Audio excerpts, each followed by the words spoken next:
Alright guys, I'm back. I am back. I've been gone for a while. I'm working on the video where Masaaki Noiri, or GOAT, and he's going to win at 1173. And speaking of 1173, I'm here to talk about 1173 because it's looking like it's going to be a pretty good card. And, well, let's look at it before we get on to my little hot takes. Is that, look at this fucking card, man. Just look at this thing. Look at this thing. It is massive. Just on this poster, we got Malakin, Regrug, Wakamatsu, Paxiao, Noiri, like just insane. Look at the start of it, from top to bottom. At the bottom, you got Rafael Lovato Jr., Harada, Suakim, Jake Peacock, Wairi, Akimoto, Rukia Ampo. That was the big shock for me. Like, he only recently got signed to one on a 3-fight contract, so that's big because I thought Rukia Ampo. Let me put myself over here, because I thought Rukia Ampo was going to boxing, because he looked really good against Sina Karimian. Fuck Sina Karimian, by the way, for those who don't know. He sucks. I do not like Sina. He's not a good person. He carries himself very bad for kickboxing. He makes the sport look bad. Anyway, but that's just my take. That's my take. I'll break down why I'm not a big Sina fan eventually. But yeah, Rakugorian finally gets another fight, and again it's Rukia Ampo. I'd rather have watched him beat up on Kaito Ono, but hey, Rukia is actually really good and is actually sizable. We got Stamp versus Kana Marimoto, Yuki, Yoza, and Superbon, Takeru, Denis, like Nadaka, Christian Lee. This is the one I'm least excited because Ali Beg. I'd rather see other fights. At this point, I'd rather see Ty Rutolo fight him or something like that. But that's beside the point. That's just me like matchmaking like an idiot because one doesn't like to matchmake well. But this card is incredible, man. Rodtang, Nong-O, Kane, Superbon, and Noiri in the main event. It's an incredible freaking card. Incredible card. Like, legit, this is one of the best. Like, look how much, although obviously it's a mixed, one is obviously a martial arts brand, one is a striking brand, but its brand is striking. Again, Muay Thai, kickboxing, kickboxing, kickboxing, kickboxing, kickboxing, MMA, Muay Thai, MMA, Muay Thai, MMA, kickboxing. It's really a kickboxing card with some Muay Thai and MMA spurred in, and the off BJJ card, BJJ fight. So it's one of those things where, like, what is there to complain about this card? Well, there isn't like on the surface, and this card is so big, man, that they're gonna make it. Excuse me, let me move myself again. Let's see if I'm low IQ. All right, there we go. Let me move myself, and there we go again. According to Nick Atkin, our GOAT, this card is going to be divided into two pieces, so like an intermission in between. So this is just a big card. You know what's going to happen, guys? I'm going to be up at midnight watching this card, and it's not going to be until like 8 a.m. It's going to be like a proper K1 card that goes on forever, like the last K1 card, the K1 World Max. Genki Sudo K1 with K1 Heroes making a comeback. Again, I will do a video on that in a bit, but like, man, things I think are looking for the most part fairly good in the world of kickboxing. For one, things are looking good, if not for the fact that they lost someone. Again, they got Rukia Ampo. Which is great. And again, he got the 3-fight contract, but at the same time as we get Rukia Ampo, we got all the cool face-offs. We get Superlek and Yuki Yoza and this really badass. I love. This is my favorite face-off.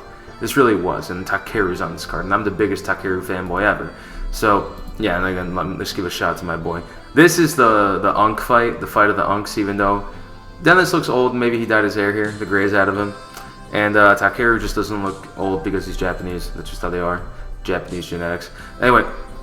But the big one is that the announcement of the Rodtang fight against Nong-O, not really much to say. Like, I still don't think Rodtang should be getting this fight, but it's an incredible fight. It's one I want to watch, and it's closer than you might think. Rodtang is a better kickboxer than he is a Muay Thai fighter.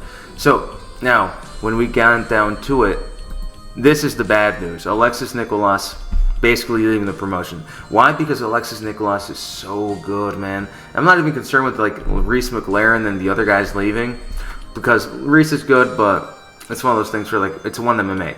One, kickboxing is what they want, but clearly, with the way things are looking, one wants to focus on Asia in everything. Everything. Why? Because they're cheaper, more than likely. It's cheaper to market to Japan than it is to Europe. However, if they can get a foothold in Japan, it's going to pay off way more than, you know, the Thai money, the Thai Southeast Asians.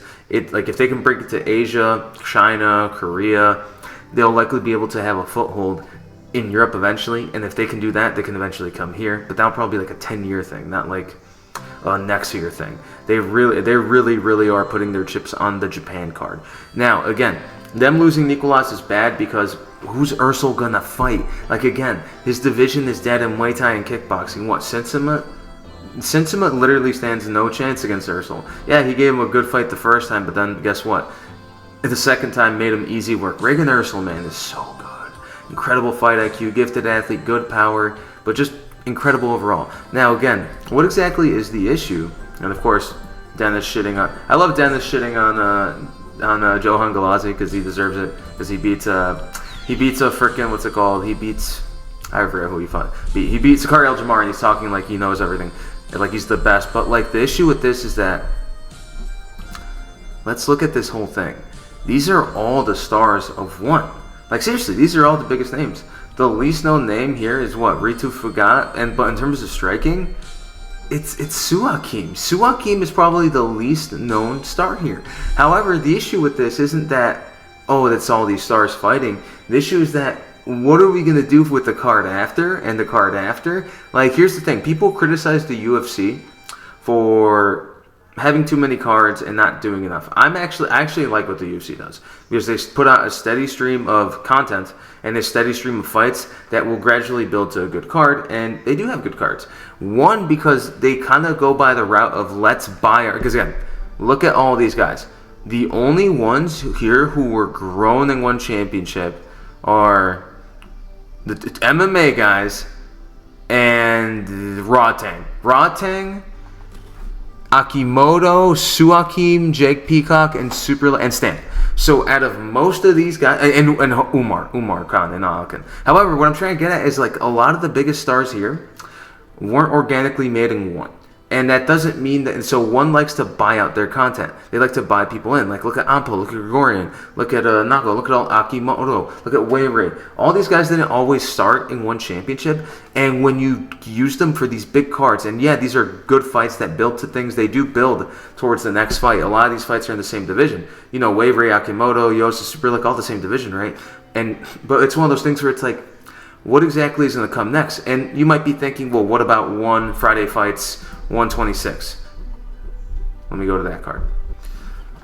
This card. This is a pretty good card. We got Lu Meng Yang. We got freaking Nabil Nan. We got freaking Sammy. We got Shadow. Not Shadow. We got Black Panther. This is a good card too. Oh, let me move myself again because I keep doing that. But again, like this is a good card too. We got Muang Thai. We got Antar Kassem. Pompet. We got a lot of. This is actually a really good One Friday Fights card.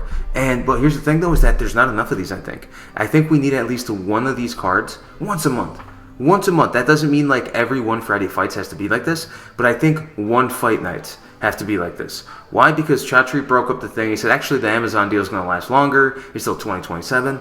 But if they want to keep that Amazon deal, they have to entice Muay Thai fans to watch them. One Friday Fights is great, but it seems like One Friday Fights cards are on the same level as One Fight Night cards, which are the Amazon cards for us in the United States. And if Chatri really wants to appeal to us, and is doing a good job by having it be our prime time in the United States, it's like, I think you should be doing this for the USA. And it's not like the Stella Hemmetsberger card was terrible. It's a good card. Again, a lot of excitement, like a lot of good fights, a lot of good MMA fights. Again, Johan Galassi going to win. Hugh wants to smoke Jordan Stupian. This is good, but my beef isn't particularly with the fact that, oh, none of these cards are good or anything like that. It's that they have to be somewhat consistent. When I say somewhat consistent, I think we need a card like this that has a good title fight, exciting prospects that are at least interesting, like Bumpar Koyate versus Shadow, Ibrahim Dulayev, Akbar Abdullayev, like these decent guys, Adrian Lee, Ty Rotolo. Again, this was a good card. This is a very good one card in my opinion.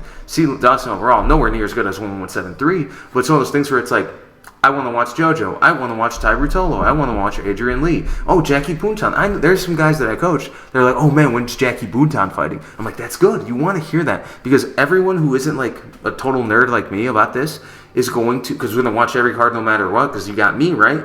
There's like one of me, you want the tens of thousands you're going to watch for Stella Hemmetsberger, you're going to watch for Jackie Boonton. And you have to be able to put enticing cards fairly consistently. And guess what? This was in September.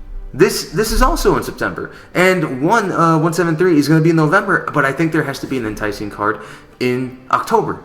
Will there be? Maybe. They're still doing one Friday Fights cards, but it's one of those things where you don't know, and I think they announced things a bit too early. So that's my take. I think one has to do everything in its power. They're good. Being top-heavy isn't bad, particularly, because you can make big cards.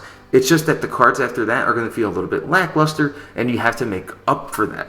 And cards like this are the cards you want to have consistently, because you'll be like, oh man, Takeru beat Denis Puric, what comes next? Oh man, Nabil Nane's fighting, God damn, how could I forget? Not Shadow.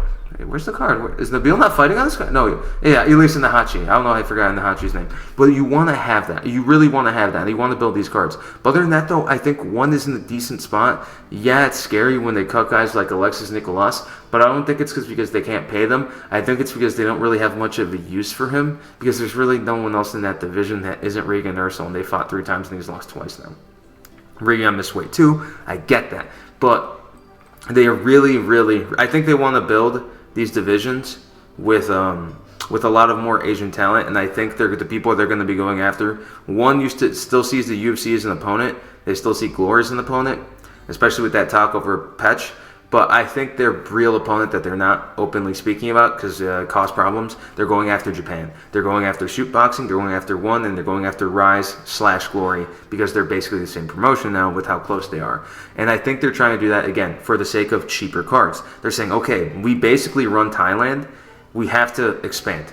We have to expand because this won't be enough to carry us to these other nations. Again, like the disparity and like what the money and the purchasing power is big, and they want to make up for it. But other than that, though, that's all that I really think is going to happen. I think that's why they're doing it, and I think they want to establish that foothold in Japan so it can eventually expand out to the rest of the world and grow MMA, kickboxing, just to one's brand overall, particularly in striking, and I hope they keep it striking. Not that they shouldn't do MMA, of course, but specifically that's their big thing, and that's what makes them unique in my opinion. But other than that, though, guys, that's really all I got to say.